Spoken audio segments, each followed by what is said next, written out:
Muito bem, voltamos para o nosso segundo tempo. Eu queria aproveitar, eu parei o primeiro tempo falando sobre classificação das obrigações, e eu falava notadamente, especificamente, sobre as obrigações instantâneas e as obrigações de trato sucessivo com relação à onerosidade excessiva. Permita retomar um pouquinho disso, e até por uma questão didática, vamos então explorar a seguinte visão. Vamos explorar aqui esse fenômeno de acordo com a seguinte percepção. A onerosidade excessiva pode se apresentar em dois diferentes momentos. A onerosidade excessiva, ela pode se apresentar no momento da assunção da obrigação, ou seja, da celebração do negócio, ou pode lhe ser superveniente, ulterior à assunção da obrigação, à celebração do negócio. Observe, se a onerosidade excessiva se apresenta no momento da assunção da obrigação, ela atinge a validade. Se ela vem posteriormente, ela atinge a eficácia. Vai se permitindo enxergar a diferença. Se a onerosidade excessiva estiver presente no momento da celebração, atinge a validade. Se lhe é superveniente, atinge a eficácia. Portanto, a onerosidade excessiva do momento da formação do contrato pode ser discutida tanto nas obrigações instantâneas quanto nas obrigações de trato sucessivo. As duas permitem essa discussão. Entretanto, a onerosidade excessiva posterior só pode ser discutida nas obrigações de trato sucessivo. Mais uma vez, eu exorto a sua atenção, seu cuidado. Confira comigo, está na sua tela. A onerosidade excessiva, ela pode estar presente no momento da formação do contrato, atingindo a validade, ou posteriormente à assunção da obrigação, atingindo a eficácia.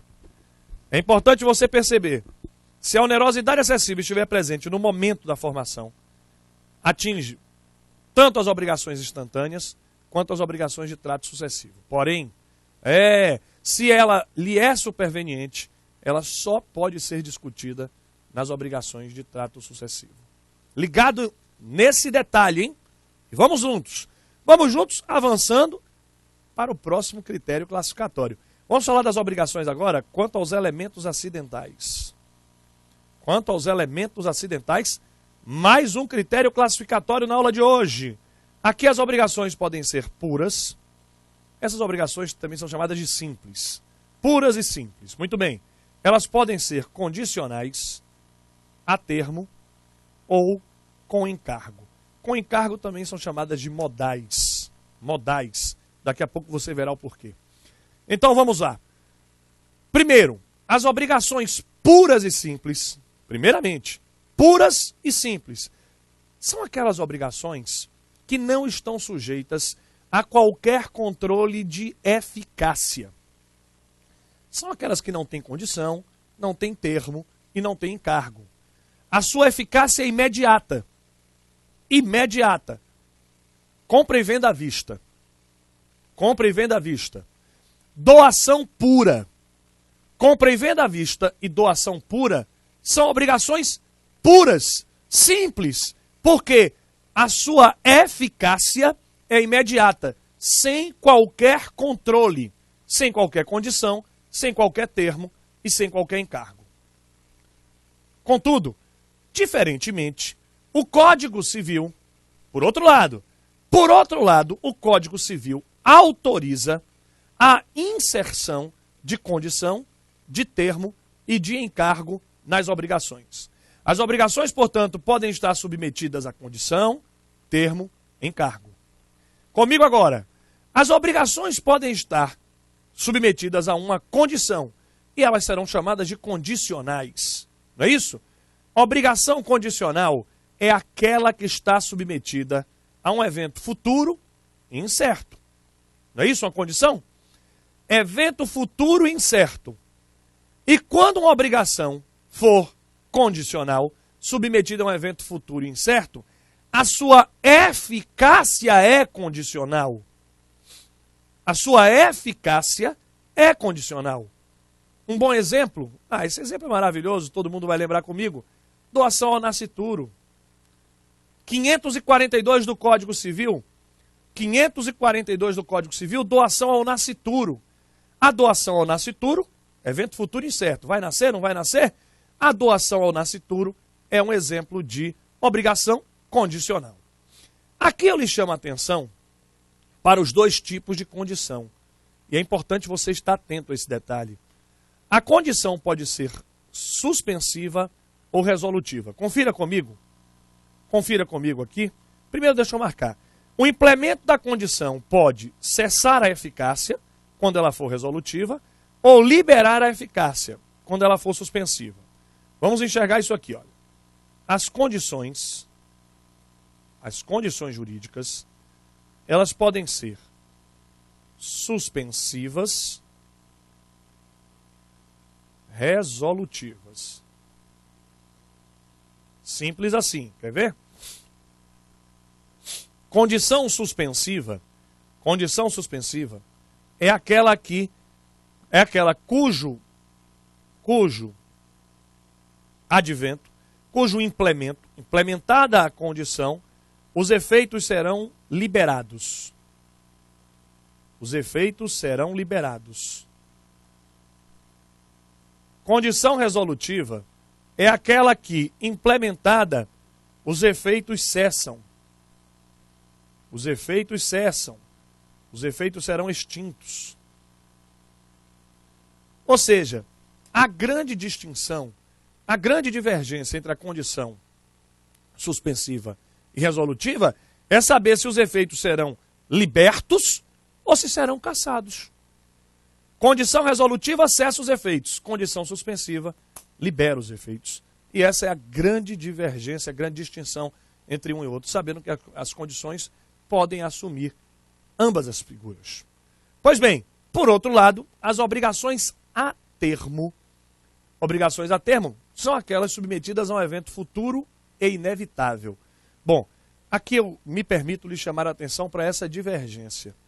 Termo não é um evento futuro certo. Termo é um evento futuro inevitável. Sinta a diferença. Sinta a diferença. Dizer que o termo é um evento futuro certo pode gerar uma certa disparidade, pode gerar uma certa turbulência com a frase seguinte. Bom, e qual seria a frase seguinte? O termo pode ser certo ou incerto. Ora, se o termo pode ser certo ou incerto, e pode, né? O termo pode ser certo ou incerto. O termo pode ser hoje, amanhã, e aí o termo é certo. Mas pode ser a morte. A morte é termo, é um evento futuro, inevitável, mas incerto quanto à sua data. Então, como o termo pode ser certo ou incerto, pessoalmente eu prefiro chamar o termo de um evento futuro inevitável. O termo é um evento futuro inevitável que pode ser certo ou incerto. Se o termo é evento futuro inevitável, aqui nós temos um ótimo exemplo, contrato de prestação de serviços. Um contrato de prestação de serviços por prazo determinado. Contrato de prestação de serviços por prazo determinado é um evento de obrigação a termo. A termo. Bom, aproveito aqui para também lhe lembrar. Assim como a obrigação, nós vamos ter dois diferentes tipos de termo. O termo pode ser inicial e o termo pode ser final. Se o termo é inicial, o advento do termo pode libertar os efeitos. Se o termo for final, pode extinguir os efeitos. Termo inicial e termo final. Então, contrato de prestação de serviços, cujos efeitos começam no dia 1º de dezembro. Termo inicial. Contrato de prestação de serviços, cujos efeitos terminam no dia 30 de dezembro. Termo final. Veja, portanto, que o termo pode liberar os efeitos da obrigação ou pode extinguir os efeitos da obrigação. E, finalmente, as obrigações modais. Primeiro, uma explicação terminológica. Por que esse nome, né? Obrigação modal. Obrigação modal é uma obrigação com um encargo. Ocorre que, no direito português, o encargo é chamado de modo. E como nós recebemos uma influência direta, né, e justificável do sistema jurídico português, do sistema lusitano. Então nós terminamos chamando no Brasil de obrigação modal, utilizando modo e encargo como sinônimos, qual em Portugal. Muito bem, as obrigações com encargo são aquelas obrigações com contraprestação imposta em um negócio gratuito. Repetindo, obrigação com encargo é aquela que traz uma contraprestação imposta ao beneficiário de um negócio gratuito. Contraprestação imposta ao beneficiário de um negócio gratuito é o exemplo da doação com encargo do artigo 540 do Código Civil. Faço uma doação de uma biblioteca para o Anderson. Eu vou doar uma biblioteca para o Anderson com a obrigação dele prestar serviços no hospital público. Esta obrigação com encargo revela aqui uma contraprestação a ele, que é o beneficiário desse negócio gratuito. Atenção agora para o detalhe. O descumprimento do encargo não afeta a eficácia da obrigação. O descumprimento do encargo não afeta, se ligou, né? Não afeta a eficácia da obrigação. A obrigação permanece eficaz, mesmo que o encargo seja descumprido. Você deve estar pensando, tá, e se o Anderson descumpriu o encargo, faz o quê? Simples. Execução do encargo. O encargo pode ser executado. Tutela específica, tá lembrado? Então, o descumprimento do encargo pode gerar execução específica. Quem pode executar? Quem pode executar é quem praticou a liberalidade, quem praticou o doador, por exemplo, se ele já for morto, os seus herdeiros. Então, quem praticou a liberalidade, os seus herdeiros, se a pessoa já for morta, o beneficiário do encargo, claro, o beneficiário do encargo, o hospital, no meu exemplo, ou o Ministério Público, quando se tratar de um encargo que reverta em favor da coletividade. Se o encargo reverte em prol da coletividade, legitimidade do Ministério Público para a execução do encargo. Olha, aqui tem uma pegadinha. A única hipótese em que o descumprimento de um encargo pode afetar a eficácia de uma obrigação é quando o encargo estiver expresso sob forma de condição. É pegadinha, cuidado, eu e você. Se o encargo estiver expresso sob forma de condição. Você deve estar pensando, quando é, Cristiano, que o encargo estará expresso sob forma de condição? Exemplo, faço uma doação para o Anderson. Se o Anderson prestar serviços no hospital, se ele prestar serviços no hospital, é um encargo expresso sob forma de condição. Nesse caso, aplicam-se as regras da condição. E enquanto ele não cumprir o encargo, não se produzem efeitos. Porque o encargo está expresso sob forma de condição, excepcionalmente. Eu preparei uma tabela para facilitar a sua compreensão, para fixar a matéria, para você não esquecer nunca mais. Obrigação condicional. Eficácia da obrigação contida, se a condição for suspensiva, e eficácia extinta, se a condição for resolutiva. Obrigação a termo. A eficácia estará contida, se o termo for inicial, e a eficácia estará extinta, se o termo for final. Obrigação modal com encargo não atinge a eficácia.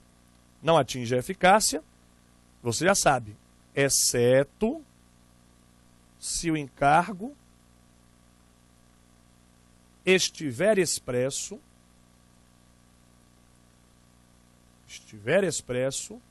sob forma de condição. Exceto neste caso. Não esquece, hein? Outra tabela que preparei, vamos lá? Obrigação condicional, para o assunto ficar absolutamente apreendido. O não implemento da condição suspensiva impede a aquisição. Impede a aquisição e o exercício. Impede a aquisição e exercício de direitos. Então, enquanto não for implementada a condição suspensiva, não há aquisição, nem há exercício de direitos. Se a obrigação é a termo, o não advento do termo inicial impede o exercício, mas não a aquisição. Percebeu? Adquire o direito, mas não pode exercê-lo ainda. Por quê? Porque o termo é um evento futuro inevitável. Ele vai rolar, ele vai acontecer. E na obrigação modal, o não cumprimento do encargo não impede a aquisição e tampouco o exercício, exceto se o encargo vier expresso sob forma de condição. Você já sabe disso. Avançando, falar de outro assunto. Agora eu vou tratar da classificação das obrigações quanto à dependência jurídica. Importantíssimo esse critério. Vou falar agora das obrigações principais e acessórias. Obrigações principal e acessória. Vem comigo, juntos. Principal é aquela obrigação cuja existência, validade e eficácia independem de qualquer outra. Principal, portanto, é aquela obrigação cuja existência é autônoma e independente. A obrigação principal não se submete a qualquer outra obrigação. Ela é autônoma e independente em si mesma. Exemplo extremamente claro. A obrigação do locatário de pagar os aluguéis. A obrigação do locatário de pagar os aluguéis é um exemplo extraordinário de obrigação principal. Obrigação principal. O locatário tem que pagar os aluguéis, independente de qualquer outra obrigação. Já a obrigação acessória é aquela cuja existência, validade, eficácia estão submetidas a uma outra obrigação. A existência, a validade e a eficácia de uma obrigação acessória estão submetidas juridicamente a uma outra obrigação. Aqui é o exemplo do fiador locatício. Se a obrigação do locatário de pagar os aluguéis é uma obrigação principal, a obrigação do fiador é acessória. Dependência, subordinação jurídica. A chave do segredo para essa compreensão é a teoria da gravitação. A teoria da gravitação é a chave do segredo dessa compreensão. De modo que o acessório segue o principal. E assim, preste atenção, hein? A invalidade é nulidade ou anulabilidade, lembrou? Então vamos lá. A invalidade, a extinção ou a prescrição da obrigação principal refletem sobre o acessório. De novo, a invalidade. Invalidade é gênero do qual surgem nulidade e anulabilidade. Então, a invalidade, a extinção ou a prescrição da obrigação principal atingem a acessória. Mas a recíproca não é verdadeira. A recíproca não é verdadeira significa a extinção da obrigação acessória não atinge a principal, já que a obrigação principal é autônoma e independente. No Brasil, há uma incoerência legislativa que precisa ser apontada a quem faz concurso. No Brasil, há uma estranhíssima situação prevista, anote comigo, na Lei do Bem de Família, está aqui o número dela, é a 8.009 de 90, especificamente no seu artigo 3º, inciso 7, cuja constitucionalidade foi reconhecida no recurso extraordinário 407.688 de São Paulo. Então, é artigo 3º, inciso 7 da Lei do Bem de Família, está aí o número, cuja constitucionalidade, compatibilidade com a Constituição, foi reconhecida pelo Supremo. E essa lei permite a penhora do bem de família do fiador locatício. Não é estranho? Essa lei diz que o bem de família, olha que coisa estranha, o que a lei vai dizer, o bem de família do locatário está preservado. Preservado. Não se pode penhorar o bem de família do locatário. Não pode. Mas do fiador pode. Veja, não atinge o bem de família do principal, mas atinge o do acessório. O problema é que quando se extingue a obrigação principal, estará extinta a acessória. A lei, portanto, escapa à lógica da teoria da gravitação. E o pior é que o Supremo disse que é compatível com a Constituição, que não fere a igualdade, etc. Estranhíssima essa posição, mas está aí, se cair na prova, é possível penhorar o bem de família do fiador locatício, mesmo reconhecida a impenhorabilidade do bem de família do locatário. Do locatário. Muito estranho, mas é o que está no sistema. Vamos avançar? E vamos agora para mais um critério classificatório. Eu falo agora da classificação das obrigações quanto à pluralidade de objetos, não é de sujeitos. De sujeitos vem logo na sequência. Pluralidade de objetos. Aqui as obrigações podem ser cumulativas, alternativas ou facultativas. Cumulativas, alternativas ou facultativas, venha comigo, vamos avançar. Cumulativas são aquelas obrigações cujo conteúdo é composto por uma adição. Adição. Ou seja, cumulativas são aquelas obrigações que contêm mais de uma prestação. Mais de uma prestação. E um detalhe, o devedor só estará exonerado, o devedor só verá a extinção da obrigação quando cumprir todas as prestações. Todas. Ou seja, na obrigação cumulativa, o adimplemento envolve o cumprimento de todas as prestações. Um bom exemplo é a obrigação alimentícia.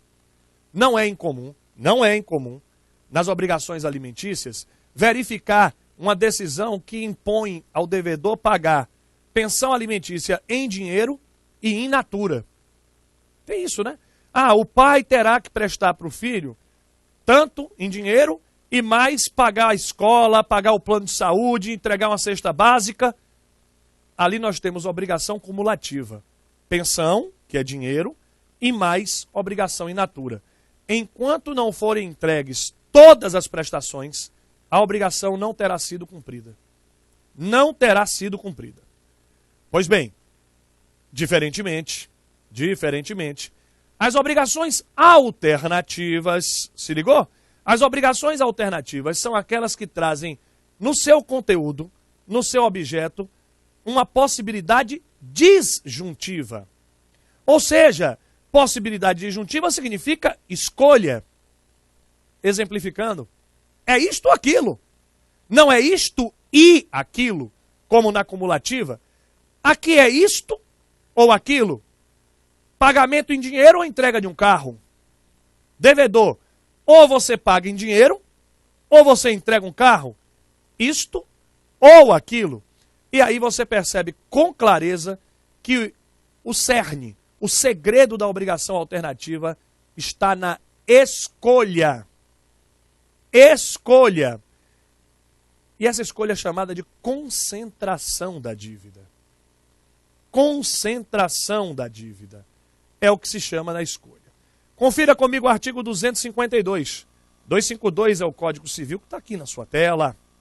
E esse artigo 252 diz, nas obrigações alternativas, a escolha cabe ao devedor, se outra coisa não se estipulou. Portanto, o Código está prevendo que nas obrigações alternativas, a escolha compete ao devedor. A escolha compete ao devedor, na tela de novo, para não ter dúvida. A escolha compete ao devedor, está aí 252 na sua tela, se outra coisa não se estipulou. Vale dizer, o próprio Código prevê a autonomia privada. As partes podem dispor em sentido diverso. Aliás, as partes não só podem dispor que a escolha será do credor, as partes podem também indicar terceiro para proceder à escolha. Sim. É possível a indicação de um terceiro para proceder à escolha. Quando as partes indicam, por exemplo, um perito, um expert, corretor de imóveis, né? Eu falei há pouco. Então as partes podem dizer, olha, nós não sabemos muito bem qual é o valor disso. O terceiro escolhe qual destas obrigações será a devida. Outro dado importante é que essa escolha pode ser periódica, se renovando no tempo. A escolha pode ser periódica, se renovando no tempo. E, atenção ainda, é preciso não se confundir o direito de escolha nas obrigações alternativas com a dação em pagamento. Dação em pagamento é para as obrigações certas, líquidas e exigíveis. Certas, líquidas e exigíveis.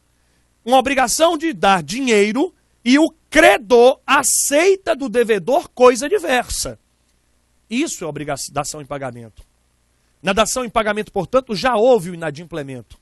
E depois do inadimplemento, o credor aceita coisa diversa. Nas obrigações alternativas, não. Nas obrigações alternativas, a concentração da dívida, a escolha fará com que a obrigação se torne exigível. Ou seja, não se pode falar em inadimplemento antes da escolha. Olha, e aqui não é difícil perceber que essa escolha é direito potestativo da parte. É direito potestativo do sujeito. E, portanto, essa escolha não se submete ao valor médio. Não. Se a obrigação é alternativa, feijão ou arroz, dinheiro ou carro, a parte a quem compete a escolha, e você já sabe que no silêncio das partes será o devedor, a parte a quem compete a escolha poderá exercê-la livremente. Livremente. Pode escolher, portanto, qualquer das prestações possíveis. Qualquer uma. Qualquer das prestações possíveis. Isso ou aquilo, independentemente de qualquer limite. Bom, um dado importante é que, se a escolha competir ao devedor e ele não o fizer no prazo, a escolha compete ao devedor, mas ele não fez, o credor tem ação. Ela está prevista no artigo 571 do CPC. 571. E esse artigo 571 diz o seguinte: se o devedor não escolheu no prazo, ou não havendo prazo em 10 dias, ele será citado, terá 10 dias. Aí o direito de opção é transferido para o credor. O direito de opção é transferido para o credor. Então, competia ao devedor, ele não escolheu no prazo, cita. Ou se não tinha prazo, cita agora para que ele o faça em 10 dias. Não fez em 10 dias, o direito passa para o credor. Muito bem. De um jeito ou de outro, em qualquer hipótese, a escolha é sempre irretratável.